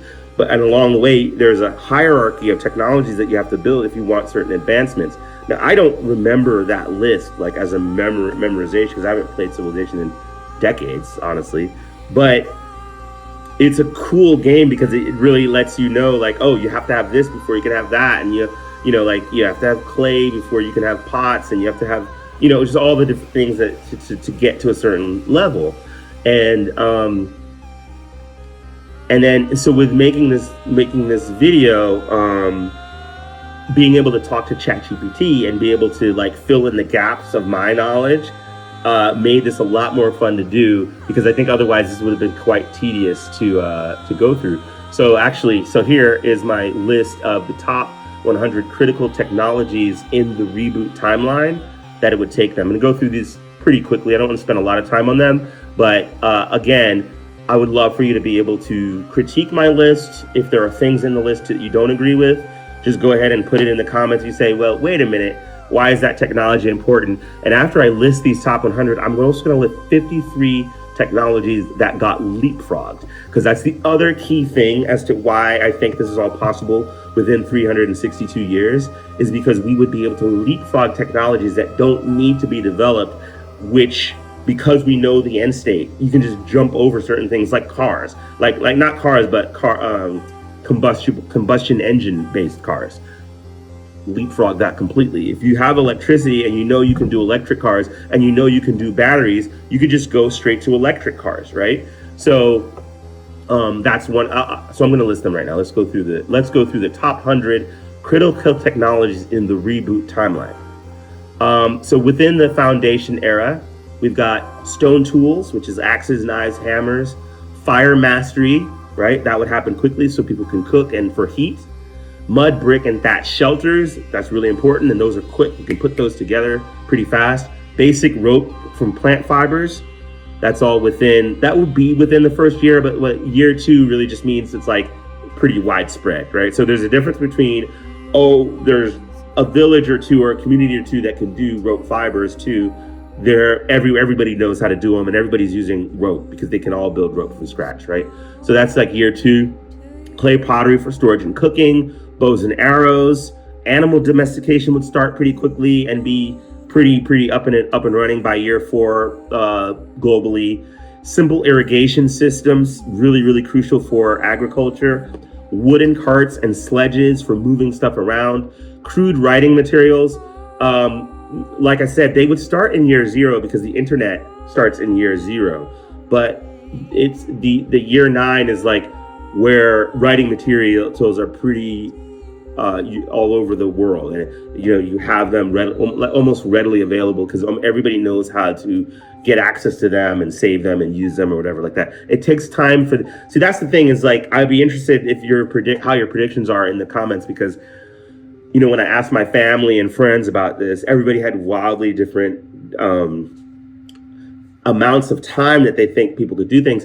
But there's a difference between knowing that something exists and knowing something's possible and actually executing it. And I think that's where some of the disparity is. Like, you might say, I've got crude writing materials here and I have it by year 9. But you're like, we would make crude writing materials in week 2, And yes, that's true. A lot of people would be able to write things down right away. But what I'm saying is like, where the technology and the knowledge of how to get the charcoal ink, how to make parchment paper, how to do all that, right? That it takes time before that spreads everywhere. And then people are focused on things like survival. And so because of that, when they focus on, they're not all going to be as focused on writing materials, right? So that's the reason some of these things take a little bit longer to sort of become universal, as a technology. So we get bronze tools and weapons within that first foundation era, basic herbal medicine practices, stone roads for trade routes, manual looms for textile production. So that's where you start to make clothes and make sails and make all those kinds of things. Water wheels for milling, very important. Crossbows for fighting and killing people. We've got to start having those weapons. Basic locks and keys for safety and, just dealing with people. And then, of course, simple rope bridges, bronze armor and shields, and clay brick ovens. So that's all in the foundational era. Moving on to the Kindling era, we get a little bit more complex. We start to get iron tools and weapons, gunpowder, basic sailing ships, like along the coast. So we're not doing like international quite yet, but we're going up and down coast and doing trading and all that. We're doing some fishing, off the coast, that kind of thing. Glass blowing to make containers and to make lenses, right? People still need their glasses. Simple mechanical clocks, crude firearms. Once again, the killing, you got to be able to do that. Steel production, basic smelting, hot air balloons for reconnaissance, travel, all of that. Stone fortifications and castles, basic soap productions from animal fat and ash, water filtration, gunpowder artillery, windmills for grain milling, large sailing ships for ocean faring, and crude vaccination through herbal and virus exposure. So those are things that would happen within this Kindling era. So literally by 70 years, we're already back to having vaccines and having ships that can sail across the water, windmills. So a lot of the sort of just medieval and post-medieval stuff has already been developed within 70 years, right? So then there's a bit of a backslide, but there's a backslide and a forward progress at the same time. And that was more of a political backslide because of this group called 404 Not Found Era. It slows progress, but pockets of innovation persist. So in this period of time, I'm just going to run through them. We get steam engines, railway systems, coal mining for energy, steam-powered ships, basic vaccines like smallpox and plague, because all that stuff, you have to be careful that certain diseases that were eradicated, don't come back, and where that would also take out a lot of people. That's definitely bound to happen. Crude gas lamps, wire suspension bridges, mechanical printing presses, telegraph lines that are land-based, crude radio transmitters, right, using the balloon relays and things to do that, surgical tools, mechanical water pumps, steam-powered agricultural equipment, early chemical fertilizers, and basic photography using daguerreotype process. Then we get the purge of the 404, right? So that group gets taken down, eliminated through counter-espionage, and progress starts going fast again, and we get steel rail networks for global connectivity, internal combustion engines, and like I said, that's more of a localized kind of development. It doesn't necessarily go global in the way cars went global, but people would still develop them for sure. Basic antibiotics like penicillin, and then wireless radio networks would be instituted to spread information, and which is, that's how you get these nation states growing now, because they're able to disseminate information, and you have sort of broadcasting. To some extent, there would be entertainment would now start to get a little bit more nationalized as opposed to just localized, with storytelling and people telling stories in smaller towns and villages. At this point, if you can just broadcast things, you could broadcast radio stories and things like that, like Orson Welles' War of the Worlds. If somebody could remember that one and tell that story again and try to freak people out. I would probably be in some way involved in that, in the storytelling aspects of it. Then we've got the race for technology, where things go really fast. So we get mass steel manufacturing, automobiles, we get hydroelectric power stations, basic electric grids, airplanes, like biplane airplanes, not necessarily big Boeing 747s, but we would get, bi-engine planes, X-ray machines, high-speed rail systems, battery storage for energy, which is going to lead us now to going straight to electric cars, right? So once we get that battery storage going, Then we're able to go into electric cars. So the automobile section, not going to last that long. Won't even have a time to go global. And then we get battery storage, we get blood transfusion techniques, and we get smartphones. And then right there's a note that the desktop PCs get leapfrogged, because there's no need to go to desktop PCs if you know you can go to smartphones, right? So then there's the Great Leap, 9 years of accelerated multidisciplinary innovation. 9's my favorite number. I was born on the 9th. So we get fusion energy prototypes, autonomous drones doing surveillance and delivery, so that the internet is getting much more savvy now. Wireless energy transfer under short ranges, which is brilliant. 3D printing for quicker industrial production. Renewable energy dominance, solar, wind, and geothermal. We would definitely be heavily into that. And then, of course, we're already getting AI managed infrastructure at that time. Then during the era of superpowers, we get maglev railways, right? Magnets, using magnets and floating, resistance and all that stuff to really quiet the trains, amazing, and super speed trains. Advanced medical prosthetics, automated manufacturing plants, advanced robotics for labor. And so that's the other reason, like, we can get rid of slavery as well, because we know about robotics and we can get there very fast. Encrypted global communication networks, wireless power transmission regionally, and advanced water purification plants. Then we go to the era of convergence, where now we're pretty much almost caught up, because we've got high altitude drone networks, quantum computing, autonomous vehicles. Because we go, why we don't have to have people drive them. We know we can go straight to self-driving cars and just do it the right way right away. Neural interface prosthetics, mobile power generators, globalist wire networks, drone-based, and self-healing building materials. So remember, I was saying people might be flying those balloon networks in order to create a wireless network. Once we get the drones, autonomous drones, the drones could take that over, and you could have drones, an AI just do automatic routes in order to keep an internet. Facebook is actually talking about doing that for Africa right now. I think they've started doing that, but we could just go straight to that for the whole world, right? We wouldn't have to do we wouldn't need to put cell towers everywhere necessarily. We might need to do some of those for backup, but we wouldn't necessarily have to have cables going everywhere or cell towers everywhere or whatever. We could just go straight to like having drones to be able to pick up and transmit wireless signals that just fly around. Self-healing building materials. So this is getting into some things that some of the stuff we have, but it's not widespread yet, but we would get to that probably faster in this world, because of the amount of knowledge and education, the high level of education of all the people would help us do all these initiatives all at the same time globally. Augmented reality communication devices, synthetic biology for agriculture.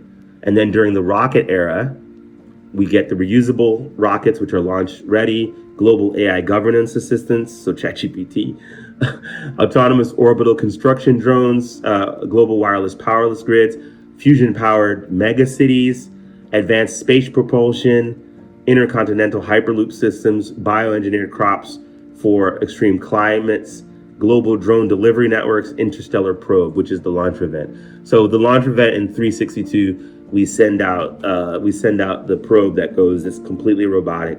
But what you notice is that the technology on Earth is already highly developed before we go straight to space, because there's not really this desperate need to go to space.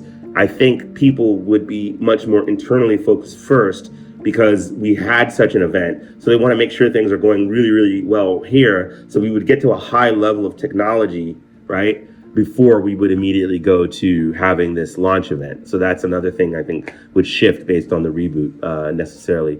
And then a few other technologies that are important would be atmospheric water generators, biodegradable plastics, and advanced anti-surveillance tech.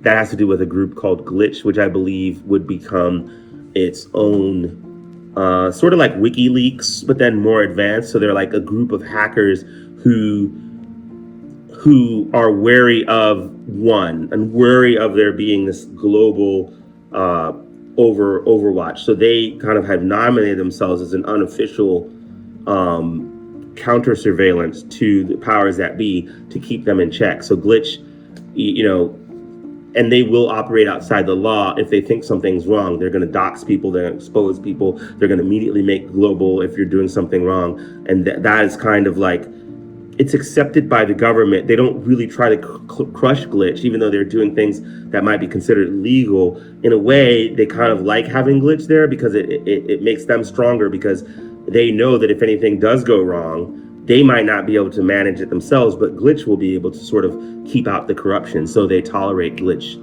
in that way and for those reasons. So technological development strategy, wireless over wired, renewable over fossil fuels, and then decentralization. Those are kind of the big keys that would shift based on the reboot event. So let's talk about some technologies that were leapfrogged real quick.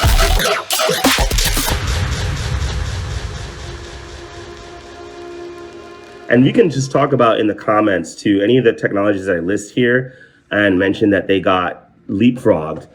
Feel free to fight me on it. I'm not necessarily married to any of these, but I do think a lot of technologies would get leapfrogged, and I think for good reason. And so let's take a quick list of them. So desktop computers, don't need those. Landline telephones. And even if I say something's leapfrog, doesn't mean that nobody would ever develop it on the earth. It just means that it wouldn't become as like a prevalent, widespread kind of thing, right? So desktop computers, nah. Landline telephones, I mean, the closest we probably would get to a desktop computer in this society would probably be like a laptop type situation. But before we even get to that, I think phones, it would be like a phone first society, and then maybe like tablets as a secondary, you know what I mean? And then, I don't know, I don't even know that we would do laptops. I'm not sure we would really do that. I mean, there is a form factor of the human being that is amenable to a laptop, but I think we would just do tablets and then just have, probably come up with keyboards that are wireless to the tablets, and not necessarily do it as like a contained laptop. So laptops, I don't know that people would put a lot of time into that. Dial-up internet, nah. Fax machines, nah. It says replaced by instant digital messaging. Yeah, I think that we would get to some sort of a digital system before we would get to, anything that would be like a printer. Like you're not going to really have printers printing things off from a computer, because we wouldn't really have that necessary need for admin as much in this society. So this is a much reduced amount of admin. So of course you're not going to have fax machines printing stuff off, right? So we would just say, how quickly can we get to developing screens that can accept the digital message, and then people just see it on there and skip the whole paper thing. That's not true. We wouldn't skip the paper thing, because the paper thing would be part of the internet capturing all the information and doing all of that. But as far as as a way of sending messages and transferring messages and things like that, we would try to get to digital as quickly as possible and shorten the amount of time that we're relying on physical paper and stuff. So fight me if you think something different. Fiber optic cables, no. Drone-based and wireless networks, cable television, no, none of that. Satellite dishes, pre-launch balloons and drones, because they're quicker, you can take them down and fix them and everything, and we wouldn't have the space travel thing yet for the full satellite situation for the dishes. Physical newspapers, we probably wouldn't have a long time enough to be able to establish that as a really solid network, because we would try to get to digital before the amount of time that it would take you to develop a whole printing press and a whole facility and doing all of that same amount of time, or close to the same amount of time, we could probably get to a digital information type situation. Film photography, we would digital imaging. So we would go straight into digital imaging pretty quickly. CDs, DVD, Blu-rays, that's not gonna happen. Horse-drawn carriages, it's not a complete leapfrog. It's just that we would then go to some kind of electric cargo type of thing. Steam locomotives, internal combustion engine cars, diesel trucks, gasoline motorcycles, commercial jet airliners, manual bicycles. Now this one, chat kind of put that one in there. I actually think that this one will not get leapfrogged. That being said, it would just be that we would get quickly to a thing that it's like got additional power. So more like a what are those things? The birds that people do? They get on them and they ride them and they're powered. We would get to that pretty quickly because it's electricity. All you need is electricity, and you would need some battery power.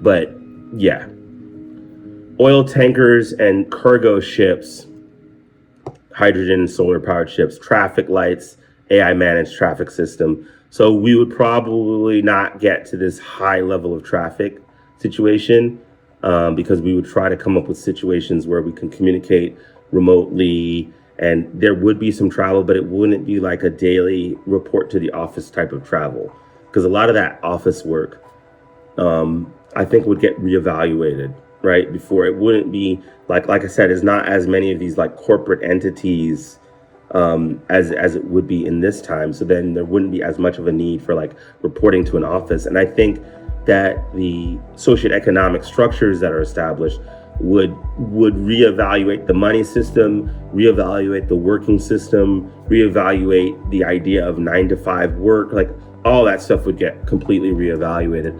And I doubt that people would all want to jump right back into it. So we probably come up with something competing to that. And so within energy and infrastructure, coal power plants, natural gas grids, nuclear fission, gasoline generators, traditional electric grids, hydroelectric dams, septic tanks, plastic plumbing pipes, coal mining, high voltage power lines. These are things that are getting leapfrogged. Medical technologies, manual surgical tools will get leapfrogged pretty quickly. And like I said, once again, leapfrogging doesn't mean they don't ever exist in the timeline. It's just that their prevalence and dominance isn't that long. X-ray imaging, paper portable medical scanners, paper medical records, not doing that. We're gonna keep that reduced. Open heart surgery, go right to stem cell heart repair. Insulin injections by bioengineered insulin implants. Traditional vaccines, mRNA and nanobot vaccines, because we already know we can do that. So we would spend our time going to that. While of course we might hit traditional vaccines just initially, but then we would go straight to the more advanced things. Manual prosthetics, AI assisted or even mind control bionic limbs, traditional dentistry tools, bioregenerative tooth repair, hospital paging systems, plastic surgery. So gene editing for aesthetic adjustments. So it's also questionable, like that's another thing, is how much do you think aesthetics would play a role in this world, and like how long would it take for that to sort of reestablish itself as important? If let's say it's not even important right away within the first 20 years or so, because we were more onto a survival thing, what year do you believe that aesthetics would kind of kick in to be almost to the level that they are now? If you think about it right now, we've got social media, we've a really, really heightened level of where your aesthetics and your presence is like a very dominant part of a lot of people's lives. So would we ever get, if we had this reboot event, would we ever get back to that? And then if so, how long would it take for us to get back to that? And then in the consumer goods area, we've got, like I said, desktop printers, plastic bottles replaced by self-cleaning reusable containers. I believe in that, because to get the plastic bottles, you have to do a whole infrastructure of creating plastic and doing all these different things, where we would be able to come up with something that's localized and reusable and wouldn't be as industrialized of an industry. Freon-based refrigerators replaced by magnetic cooling systems. Gas stoves, instead we'll do induction and solar cooktops. Plastic bags, mechanical locks, analog watches, alarm clocks, plastic furniture, and landscaping lawnmowers replaced by autonomous garden drones, because we still got to keep our lawns, we don't want the trees to completely overrun us, so somebody's got to take care of the lawns. Within the advanced systems and social technologies, traditional banking systems probably gets leapfrogged for the universal currency. and cash and physical currency gets replaced by global digital payments, and then also just things like the blockchain or anything like that, I think would have an opportunity to just be implemented as the standard, versus definitely we're not doing cash for very long within this timeline. I mean, it would have a place, and when I say cash, it's like some kind of representation that you transferred money would need to be there, but it wouldn't be a very significant period of time where I don't think we would get to the point where we have to develop like a whole lot of cash and coins and like all this other stuff. But I'd be interested to people who are in that field to be like, what do you think? How do you think currency would develop after something like a reboot? Would be very interested to hear your thoughts, on that. And then conventional schools are replaced by decentralized node-based education systems. So once again, yeah, the internet, schools and everything about education is revamped because school is like the number one priority of this society, because we've got to reclaim our dominance. We've got to reclaim our knowledge. And so in that effort to do so, we would revamp the entire school system, and it would be like a decentralized thing. And like, this is something that I still have an idea will get implemented in the world, which is by having central people who come up with the curricula, and those people being the best. Like, you get the best, whoever is just really passionate about that and comes up with these really, really good and effective curricula. Those people would be part of the centralized structure, which is almost global, right? It is global.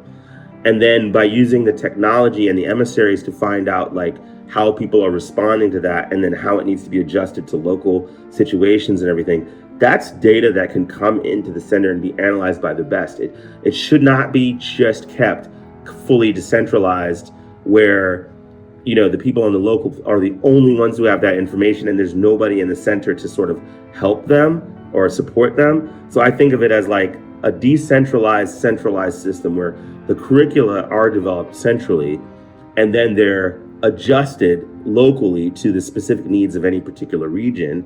But the oversight is digital and it's global, so that the best of the best can analyze how effective their curricula are in these various places, and then be getting feedback. If for some reason it's not as effective in that particular region of the world, then they can hone it. Like if you, for some reason you develop the curriculum in Atlanta, Georgia, where I live, but then you implement it, it's not as effective in Chile, right? You get that data back on a literally minute by minute basis, as in real time, as things are happening, and you can see, wait, what's going on in Chile, why the students aren't doing well on this or whatever. And then you find out that there was some kind of a revolt that happened in Chile that week, and that's the reason nobody's paying attention to anything related to school. So you can correlate kind of like the performance of the curricula with the actual people. And then on top of that, you have people on the ground who are implementing the curricula, and they would be the ones that would be like, well, the kids aren't studying because their parents are worried about being thrown out of their houses by this revolution that's going on, and that's why nobody's doing any of the homework. You know what I mean? So it's like, that's what I'm saying. It's centralized and decentralized. But that's a discussion for a whole nother video where we can get into talking about education. I definitely have a heavy education bias, and that's why even my reboot timeline is going to be, it's more swayed towards eventually having the society of education. But I do believe that would actually happen. But if you think differently, I'd love to hear that in the comments, because, if you think the thing would go like heavily militaristic and we become a totalitarian type society, yeah, it's hard for me to argue that that's not possible as well, right? Because it could go in that direction, right? But let's fight it out in the comments as to which way it's really going to go, or if you think it's going to go like heavily corporate and heavy capitalistic, or anything like that. Let's fight it out. Or maybe you think religion will then resurface to take over everything, and that it'll be religion that sort of drives, how the society is going to be. There are many ways this could go. But I'd be very curious to hear what other people's opinions are, or maybe even if it is your bias, what your biases are as to like what would have the dominant effect, in a rebooted society that can actually start from scratch and rebuild the world in almost any image that they would want to. Um, and then, so the key drivers for the leapfrogging technology, survival necessity is, would make us focus on that. Knowledge retention gets a high priority, right?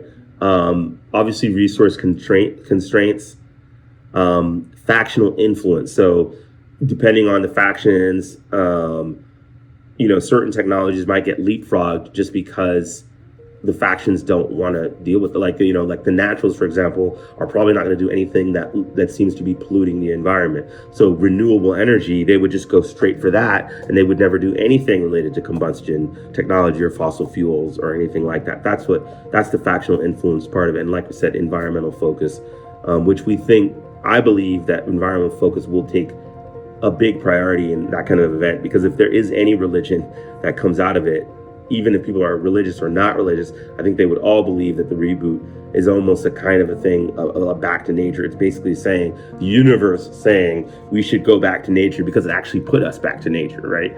So it's kind of hard to argue that, whether you want to argue it religiously, spiritually, universally, karmally, atheistly, agnostically, whatever it may lead that you may be dealing with.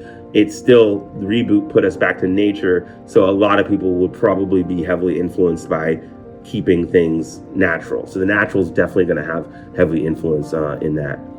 And before I close this out, I definitely want to address this global regions thing.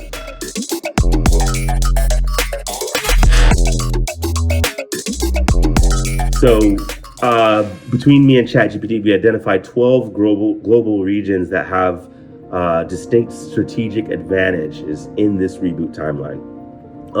It's the Amazon basin, which is where Amazon came from, right? And that becomes a nation state. The naturals are super strong there. And the reason why is because of the abundant fresh water and biodiversity that's already in the Amazon, fertile land for agriculture and natural medicines. So health would be really good there. The dense forest offers resources for early tools and shelter. Rapid development into sustainability and technology hub, and becomes a global superpower, blending industry and nature. Okay. East African Rift Valley, Ethiopia, Kenya, Tanzania. This is the Lionheart Confederation. The internet is a heavy influence there in judiciary to keep things under check. And the reason is they have fertile volcanic soil and access to freshwater lakes. That's going to be massive towards rebuilding civilization, right? They're rich in minerals, and they develop into a spiritual industrial powerhouse. And they're early adopters of renewable energy and agriculture. The Pacific Northwest of U.S. and Canada, Edison's Light is the key nation state for that area. The internet, of course, is a factional group that the first nodes are established there. So like kind of coming out of Silicon Valley. Abundant forests, fresh water, and temperate climate, geographically shielded by mountains, so that a lot of that stuff is defensible, and becomes a hub for early technological innovation and governance. The Scandinavian Peninsula, Norway, Sweden, Finland. The key nation state is the United Greenlands. The factional influence are the Naturals and the Earth Guardians. So they're rich in renewable energy, so hydro, wind, and geothermal. And they have higher environmental consciousness, and they lead in sustainable energy and environmental policies. The Mekong River Basin in Vietnam, Cambodia, Laos, and Thailand, we know that those are rich in fertile. They're super fertile over there. So it's very fertile, abundant fisheries. They eat a lot of fish because there's a lot of access to fish, and very dense population allows them to transfer knowledge very, very fast and grow and use that population concentration to spread knowledge and information very, very fast. The key nation state is the Riverine League, and Archive is the organization that came up out of that area. Then we've got the Japanese archipelago and Korean peninsula. The key nation state is Neo-Nippon. The internet and judiciary are strong there.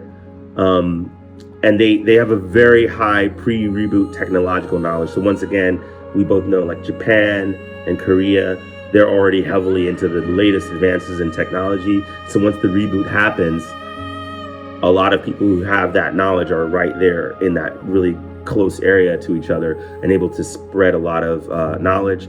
and they're also able to use like shipping and shipping abilities or whatever to be able to advance in technology and trade routes and things like that. So they become a robotics and AI superpower. We've got the Mediterranean basin, Southern Europe and North Africa. Becomes the key nation state is New Britannia. They have trade hubs between Europe, Africa, and the Middle East. So because of that hub of a lot of different people around each other, they're able to advance in technology that way. And they're fertile lands, there's water, they've got a lot of energy in that area with the oil and things like that. So they go towards industrial development and technological growth. South Africa, the key nation state, once again, the Lionheart Confederation Southern Division. And there's lots of mineral wealth down there and diverse climates. So based on the resources in South Africa, they're able to become powerhouses in global trade. Then we've got the Andes Mountains in Peru, Bolivia, and Ecuador. The key nation state there is the Andean Accord. The naturals are strong there. Once again, South America is sort of like the naturals sort of dominate that whole South American region. And it's the same is true within the nation state of the Andean Accord. And they've got abundant mineral deposits and agricultural terraces, with mountains, which are also defensible with the mountainous terrain that they have. So yeah, that makes them able to advance. The Mississippi River Basin in central U.S. Is also part of Edison's light expansion over time. The internet is the influence there, and they have fertile plains and vast river networks. So, the Mississippi River is a wonderful river which would be able to provide lots of opportunity and growth and transportation. Southeast Australia, Queensland, New South Wales, Australis Union. They've got coastal access, fertile farmland, and isolation from conflict zones. So that's the one thing that Australia has, is they're far away from everybody. So it would be many, many, many decades before anybody would even go to Australia or leave Australia, most likely. And so they would just be able to grow stably while having access to pretty much everything that they need. The only holdback there might be some of the technology, access to technology and information sharing, but with enough population, they should be able to have enough of that technology development just on their own.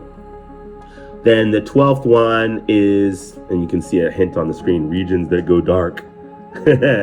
But West Africa, yes, Lionheart, and they're rich in gold, oil, and other minerals, coastal access for trade, and then their economic and industrial expansion, it drives global influence. So they would become a powerhouse as well.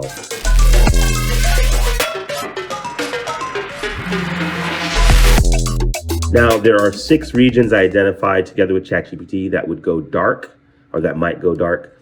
And I don't mean this to be like a scare tactic or anything like that, but there are parts of the world that probably would be set back a little bit by this, or a lot of it. And that's because for reasons of geographic separation, climate not being amazing for these areas, and just different situations like that would keep them, give them opportunity, less opportunity to advance as the other regions, if we're starting from scratch, right? So imagine we're starting from scratch. You have nothing. These would not be the most ideal places that would grow, and they would probably always be at risk for trouble until we get to the later phases of the timeline where information and transportation is a lot easier. Then you can populate these areas again or whatever. But in the beginning, these would certainly be troublesome. So the Central Australian outback, at some point, it goes permanently dark. It collapses after a year or two. And part of the reason is just pure extreme heat, scarce water, and isolation. So people just die off and can't get access to anybody. Total depopulation. The survivors migrate to the coastal regions of Australia. Greenland and Arctic regions go permanently dark year 5. Because of the harsh climate and the isolation, it's just inhospitable. People who survive it leave. So a lot of people die, and then the ones who survive just leave because they're just like, what's the point, right? Central Asia, Kazakhstan, Mongolia, it goes temporarily dark between year 50 and 220. So that's like a huge period of time, 170 years of darkness. And Chaos strongholds and harsh climate are what kill it. it gets overrun by anarchists, and it's too remote from things for the movements for development to be able to reach it very easily. So they do get a recovery, but it's only after the anarchy groups get squashed. Eastern Europe goes temporarily dark from 71 to 156, and it's also because of the chaos and 404 not found era. They just have disinformation and wars. There's also the language situations. So it's like the disinformation uses the confusion of language to create more chaos and more disinformation, and it's effective there. So they get social collapse. The Sahara Desert in North Africa goes permanently dark at year 10. It's just too hot and it's too dry to figure out how to survive there. And anybody who doesn't get killed by being out in the desert leaves. And so they never come back because, it's just why? Why are we trying to make it so hard for us to live when there are other places that we can go to? You can go to the Mediterranean, like for example, Mediterranean regions. Central America, temporarily dark from year 40 to 170, 150 year period of darkness. The Aztec Dominion militarization on top of natural disasters, populations get displaced, and the regent stabilizes once Aztec Dominion collapses. So Aztec Dominion eventually does collapse because it gets too militaristic, and that on top of like people not being stable there, just because there are a lot of earthquakes, there are a lot of natural disasters that happen in that Central American region, that if you don't have some more kind of like organization of governmental, then you're going to collapse. And that's what happens there. And then it comes back later, but for a while it kind of goes dark. When I say go dark, I mean population and technology. So the technology just stays at a basic level and the population declines to not enough to stimulate a lot of growth or development or anything like that, or prosperity. So that's what we mean by going dark, right? And then the factors influencing these regional outcomes are geography, knowledge access, factional influences that take over, resource availability makes a huge difference, just like it did for us, coming forward in culture now. And then of course, climate stability, because extreme climates will slow down or halt recovery, because at that time we don't have the technology to fight against the environment. Places like Antarctica would go completely dark. I didn't even mention that one, but it would just go completely dark.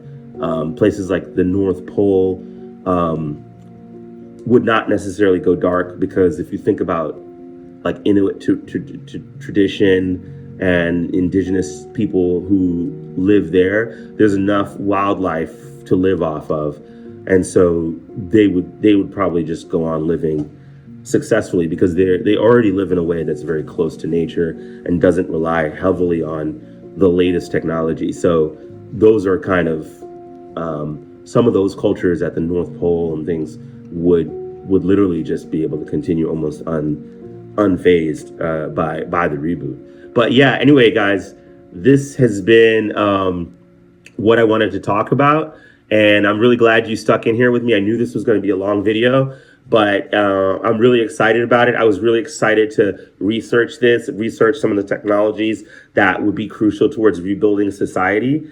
I'm going to talk real briefly about where I fit in.